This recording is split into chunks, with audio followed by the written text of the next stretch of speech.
Everything a thief needs to rip you off is in this cardboard box. Which is a laptop computer, an encoder, skimming devices, credit cards. And we're all targets every day. Every time you use your credit card, gas, coffee, lunch, purchasing something online, you could be a victim. We've got a real case from the detectives here at the Orlando Police Department, and we're going to use it to show you exactly how it's done. A waitress at the 2J's on East Colonial waits on a table full of friends. They pay with their credit cards.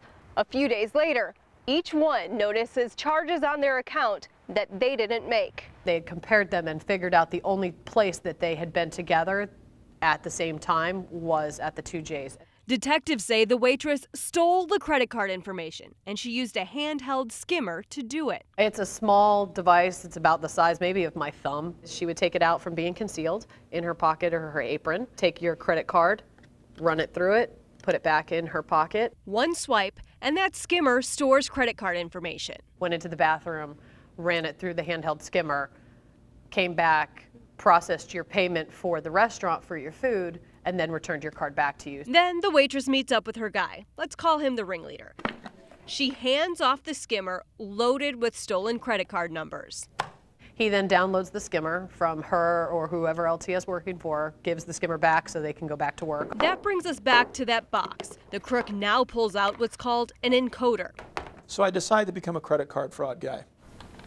I'm going to type into my Google search, encoding device for credit card.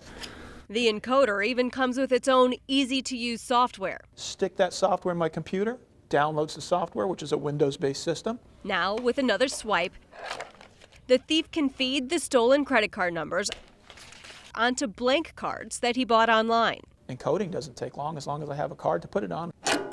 With an embosser, he makes it look real, adding any name he wants to a hot card, and starts racking up bogus charges on your account. I'm ready to go. A ringleader typically has lots of people working for him, feeding him card numbers all day long.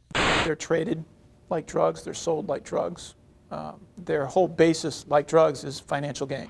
In our case, the suspect has good taste. He goes to a fancy department store where surveillance video catches him in the act. He had used a stolen credit card with his name on it that he had re-encoded to purchase Gucci shoes.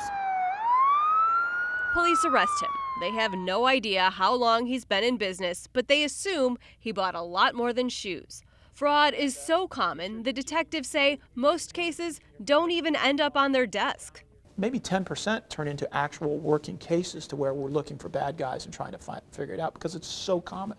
That's because usually the banks just take care of it. Closing the account, reimbursing the money, and the victim's off the hook. But they aren't so understanding if you let the bogus charges keep piling up. So the advice from the detectives, stay on top of things. Log into your bank and log into your account and check it just all the time so that you know what's going on. Dana J., Fox 35 News.